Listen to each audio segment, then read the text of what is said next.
Hari-hari ini kita digiring memasuki sebuah terowongan, berjejalan di dalamnya dan terus berjejalan sampai tak ada lagi ruang untuk bergerak. Di luar terowongan, para pemburu mengepung. Hari-hari ini kita terus menghitung angka-angka, ratusan hingga jutaan, sampai kita tak bisa lagi berhitung. Di angkasa, hujan mengguyur ingatan kita, menghapus warna jingga kenang-kenangan kita. Semua lalu jadi kelabu di angkasa. Hari ini kita membeku dalam kesendirian. Mengapa? Tanyamu. Sebab saat ini sepasukan bayangan kematian mengendap-endap, menyelinap di setiap pojok jalanan dan rumah-rumah, membayangi setiap gerak dan jejak langkah para politikus, ilmuwan, agamawan, para jenderal, orang suci, dan para pendosa. Bukankah setiap hari bayangan kematian mengintai kita? Tanyamu lagi.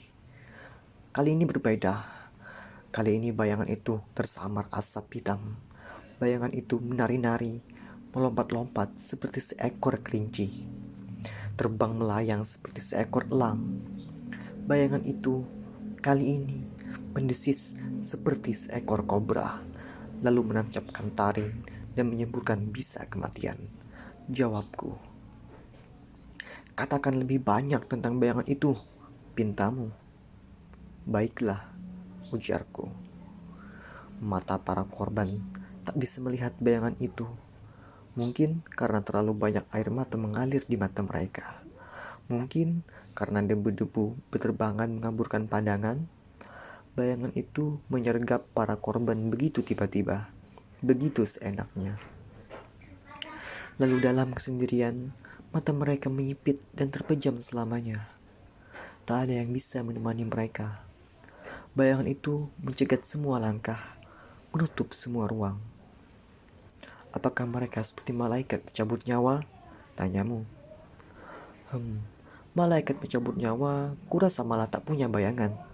Tapi maut sendiri adalah sebuah bayangan hitam.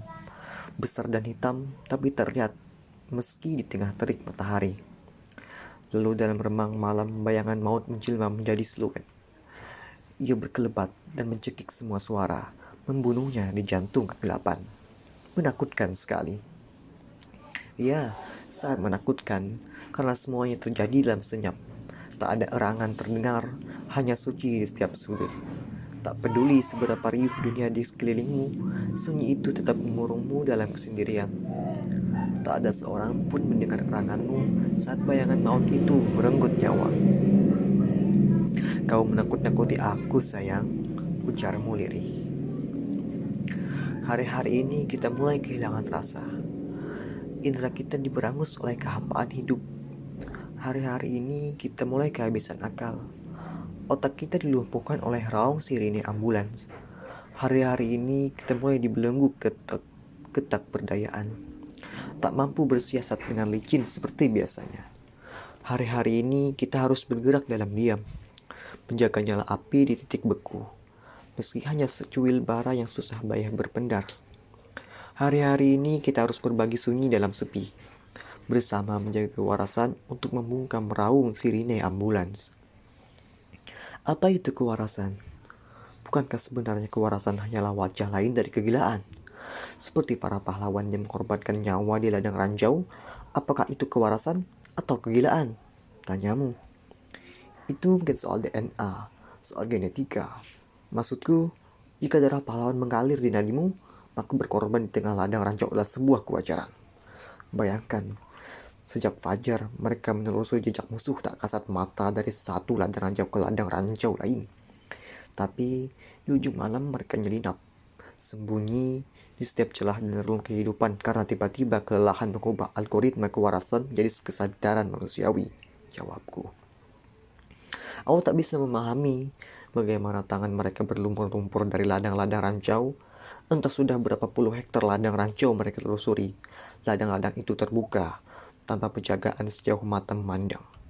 Sementara musuh berseliweran tak bisa terlihat. Aku tak bisa memahami mengapa mereka mau berjalan bersama kematian di samping kiri mereka. Di setiap ayunan langkah kaki, maut dekat menempel. Sebilah belati hitam berkilau yang siap menghujam hanya terselip sia-sia di pinggang. Jika kau berada di ladang ranjau, tak ada musuh terlihat untuk ditikam sampai mati. Tuturmu sedih. Aku bergumam. Ceritakan lagi tentang DNA pahlawan itu, biar aku tidak terlalu sedih. Redakan sedikit saja sedihku, pintamu. Aku ingat sebuah cerita, mungkin dari sebuah film perang Hollywood. Jadi sekali waktu seorang pahlawan terjebak menginjak ranjau, kaki kanannya hancur sebatas lutut, menyisakan serpihan tulang tanpa ia terus berjalan terseok-seok menyeret tubuhnya. Darah pahlawan di nadinya tetap mengorbankan semangat. Peperangan di ranjau telah membuat mereka koma. Mereka hanya bisa berjalan karena dipicu darah. Pahlawan dinyut dari mereka. Tak seorang pun yang tahu sebenarnya apakah mereka masih hidup atau sudah mati tapi tetap berjalan. Aku masih sedih. Belum berkurang sedihku. Baik, kulanjutkan dulu. Mereka tak pernah menyerah sebab melawan adalah pilihan terbaik. Selama ladang ranjau tetap daerah terbuka tanpa penjaga dan para pemimpin tak menyegel ladang-ladang ranjau itu, mereka harus terus berjalan walau harus bergandengan bersama kematian. Di nadi mereka mengalir deras darah para pahlawan. Itulah yang menggerakkan langkah mereka. Itulah DNA darah semua pahlawan di semua batu-batu prasasti sejarah kepahlawanan umat manusia. Bagaimana? Sudah berkurang sedihmu? Tanyaku. Kau hanya diam membisu. Hari-hari ini kita harus bergegas, bergerak cepat menuju kutub negatif meski arus positif terus mengepung, menyeret dan mencoba hanyutkan kita dalam pusaran antara hidup dan mati. Hari-hari ini kita harus bergegas, bergerak secepat kilat menuju kesendirian, meski belum lulus belajar tentang sunyi. Hari-hari ini kita tak boleh terus asyik tertipu terbelunggu keramaian dalam kumparan ada dan tiada. Hari-hari ini kita harus bergegas, bergerak seperti meteor menuju atmosfer bumi. Meski kita buta ilmu tata surya semesta alam, coba rasakan dan dengar suara duka Ibu Pertiwi dalam arus keangkuhan dan kebodohan manusia. Hari-hari ini kita harus bergegas, bergerak seperti angin topan menuju langit meski kerap merasa lumpuh dalam perang keyakinan dan akal sehat. Hari-hari ini cobalah bergerak dengan nalurimu, murnikan nurani dalam badai kelam kehidupan sehari-hari ini. Mengapa? Tanyamu. Sebab, jawabku.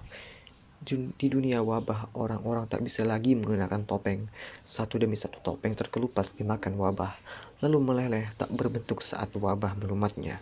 Kita harus mampu menjadi diri sendiri tanpa topeng di wajah, sebab para topeng kehilangan karakternya di bangsa wabah. Apakah kamu masih mengenakan topeng? Tanyamu. Aku tahu kita terbiasa memiliki ratusan topeng, terus mengenakannya sampai tak kenal wajah sendiri. Saat topeng-topeng itu meleleh, kita terkapar dalam kekosongan jiwa, sekarat kehilangan wajah di kepala sendiri. Jadi apakah saat ini kamu dan aku masih bertopeng? Sejujurnya aku tak tahu persis.